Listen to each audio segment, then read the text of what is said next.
Hi everybody out there in YouTube land. Gordon Garage here. Thinking maybe I dropped off face of the earth, huh? It's been a while. Back in the shop, I've got a couple of projects going on. I'm trying to keep the shop cleared out so I can have a big project come in and all this good stuff. But today's video is about the cherry picker. I got a problem with my cherry picker. I'm gonna spin you around. I'm gonna show you some engine stands I've got. I've got the problems with one engine stand in particular, but I love the engine stand so much I even diss the others engine stands, and I really want to stick with this one engine stand. But nevertheless, the cherry picker has a problem with the engine stand. And let me spin you around and let's take a look at engine stands and the issue I have with it compared to my cherry picker. We're looking at, the cherry picker has two legs that come off at angles. They're not square to each other. We note that, okay. And we're gonna look at some the engine stands. So this first engine covered in plastic is a 454 block sitting on a heavy duty engine stand. And behind this white jug, you can see how the end of it has a little T section. A couple wheels, makes it a little stronger. Well, the next motor, that's a 283 motor sitting on your atypical engine stand, old school style. It's the tripod wheel thing, one wheel in front, two in back. That engine stand fits up into the cherry picker very easily. We like that. The heavy duty one here, that does too. It fits in there rather well. Now, this is like a crate style brackets I made to hold an engine a little lower so I can have some more room. And this is a 305 motor, Chevy, and it will fit into the cherry picker because the distance between that and that is not but maybe 1.5 feet, 2 foot. Yeah, so plenty of room. And we got another one of the atypical tripod engine stands. That's a 351 Windsor. Got another 351 Windsor boat motor here. That's not even on a cherry, that's just on, yeah, wheels.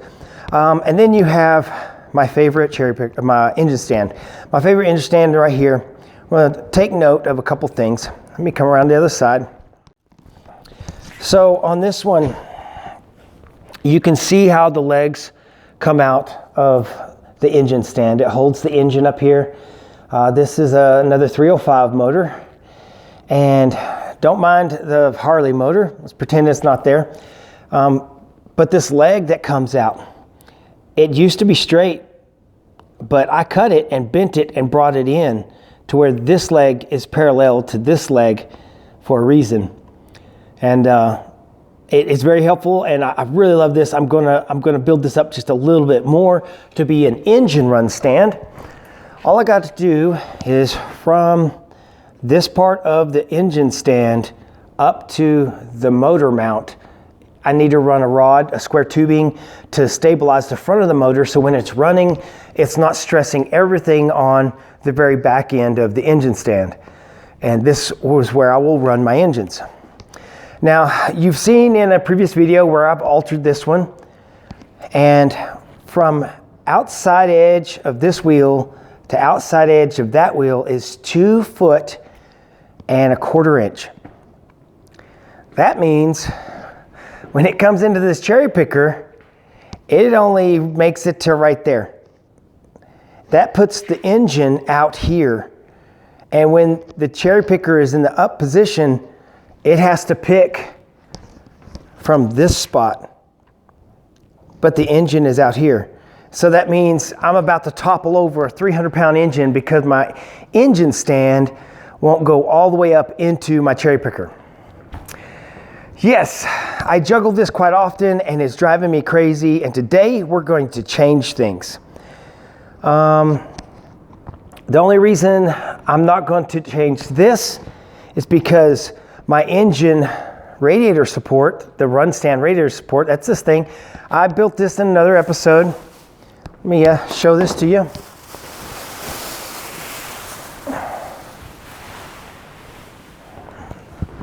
This bad boy has all the gauges, a radiator, electric fans, gas can, battery, some hoses to connect with. All my cables connect to the motors, and the front of this, those two square tubes that come out, those actually fit into the front of the engine stand, and the little bolts there I use to put into the engine stand so that it will hold it still. And those two mate together perfectly. So we're not going to alter my engine stand because then that won't fit. So we're going to alter the cherry picker. Here we go. Perfectly good working cherry picker designed to hold weight, and I'm going to alter it to where it collapses on me. That's what's going to happen. Here on Gordon's Garage, let's watch Gordon fail miserably. But we're going to try anyways. I have built another cherry picker, and it is rough. It is a rough cherry picker, but this is actually a good heavy duty cherry picker from Harbor Freight, and this is what's going to happen. Right here, these legs fold up. And what we're going to do is I need from inside here to inside of that side to be 2 feet and 1/2 inch so that that engine stand can slide up in between the legs. And I want these legs to come out parallel to each other. So that means no more angled legs coming out. So I have to weld on a bit of a zigzag out and straighten the leg out to come out this way on both sides. Man, this is a bad idea. Man, this is a bad idea. But we're going to try it anyways. I think I can weld it stiff enough, and the tubing I picked up, oddly enough, I don't know what metric system, I guess, is what the Chinese is using when they made this steel. But this steel here that came with the cherry picker is 2 3/4 inch wide from outside to outside. This tubing here I got in America is 2 1/2 inches wide from outside edge to outside edge. So it means it'll slide straight inside that tube just fine. The only other option I had was 3 inch, which was even bigger than this. And I was like, okay, I could do that, I guess, you know. Those are my two options. I chose this one because I'm going to cut this tubing into a couple of 4 6-inch pieces to slide inside of all these corners that I'm about to make to help reinforce that dog leg that I'm building. So I got to get on some paper. I got to cut these legs off right where that tape measure is at. And the inside of this leg has got to come to right here. That means the square tubing is going to sit here and run out parallel to the other side. Have I confused you yet? Man alive. Maybe I'll take a big picture of it and just draw with draw with some kind of clip art or something to show you what I want it to look like in the end. Or you can just fast forward through the video. Please don't do that. Anyways, yeah, let's get to cutting some stuff up and making mistakes in life. Let's go.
Okay, so I don't know how much y'all can tell, but if I line up the center of the cherry picker, we're talking about the boom coming down. That's the center line. You can tell that this leg is, it's not square at all. Man, the camera's not catching it very well, but it is not square. It really turns in, and it's all at this weld right there.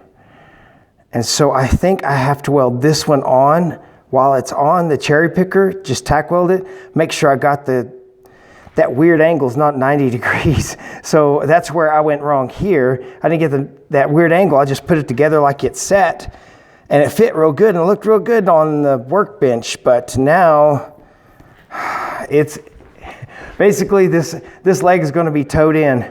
It's going to be towed in, and then this leg over here is going to be straight. So that means I have to cut this weld back apart and re-weld it with the toe of this sticking further out that way. I knew I was going to mess something up. I just didn't know how bad. So yeah, I got to do some grinding cuts and then re-weld that one corner right there just to kick that out. Then I'll weld this one right the first time and not have to cut anything. That's the goal. Let's see if I can do this. Whew, okay, let's see. Next day, I cut, I grind, I welded. It's back together. I even threw some paint on it. Yeah, so did the tips red because, you know, yeah, fancy, woo. And I did some aluminum. It's silver-ish. It's fine, it's fine. Let's spin you around and see if you can see the before and after difference.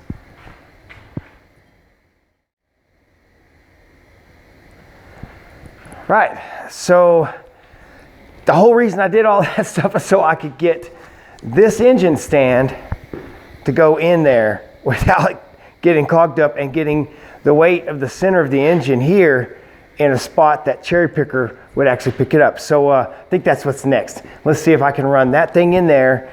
I first have to jack the hoist up, and let's see where it hits. Let's see where it stands. Okay, first stop, I stopped with the cherry picker parallel to the ground. Where this hook is, that's how far out it reaches. And any of y'all sharp-eyed viewers will realize that that hole right there is supposed to be there. I've drilled another hole in this black tubing so I could get that much more distance out here on this hook, putting the weight right at the edge of those wheels. So that's don't do that, guys. That's not good. But I did it, and I'm just, yeah. I know it's there, and I know it's like that. I just got to be careful whenever I use it. But this is where we stand with how far out. Let's see if I can get my camera to hold. This is where we stand. Wow, I can barely get that in the camera. All right, so I got to get the engine at least to that hook, the center of the engine. Let's see what happens.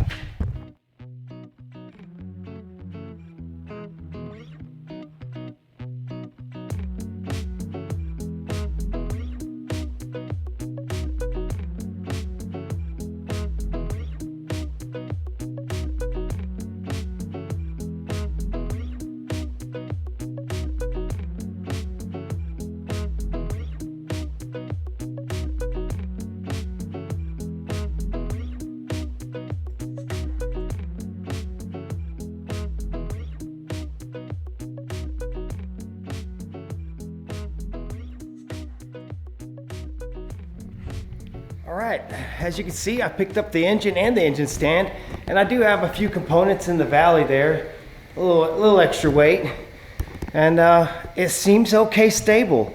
What I was looking for mainly was on these legs where where that little dog leg is at, if it was going to bend weird and give and let the cherry picker fall forward, but it's actually holding the whole thing off the ground. And as you can see, this one's almost right up against it. But on this side, I got a couple of inches to spare. This is perfect, just what I was wanting. I tell you, some of these videos, not sure whether they're going to succeed or not, or would be epic failure. And this one's actually succeeding. I like this a lot. This is gonna make my world a lot better. Yeah.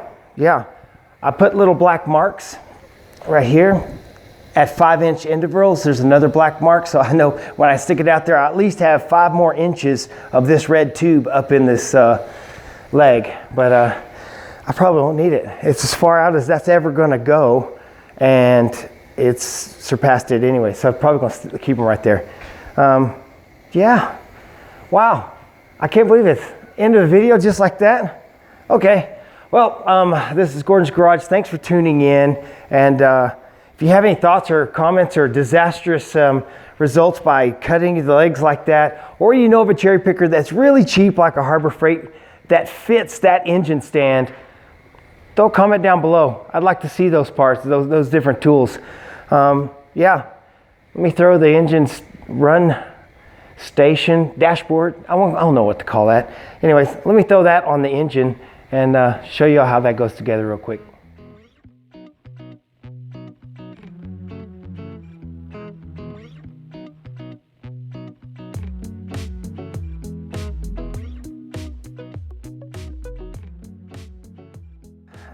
I had a comment, and I really want y'all to comment and ask questions, and because there's some things y'all catch that I don't.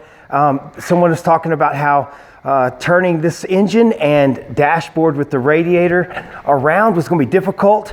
I happen to have swivel wheels, all 4 on that.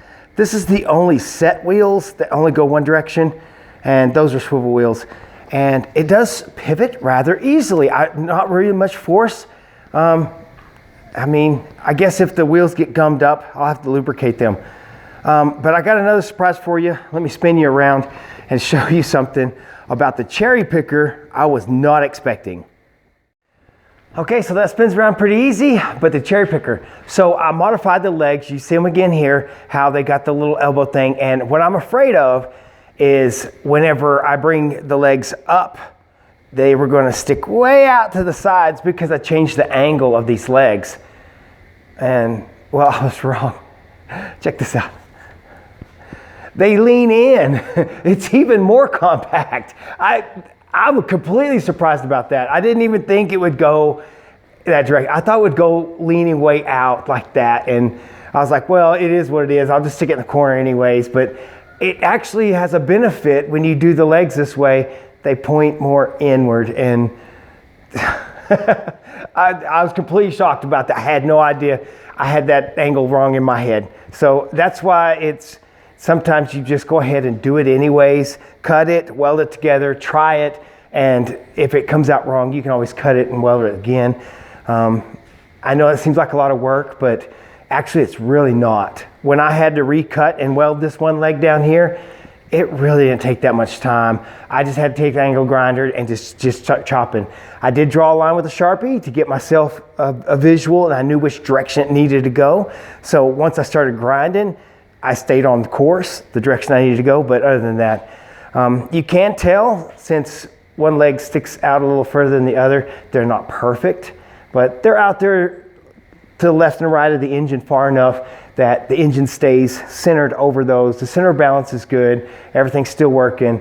Yeah, until I find something wrong with it, y'all let me know what y'all think about the modified cherry picker. Y'all have a good weekend.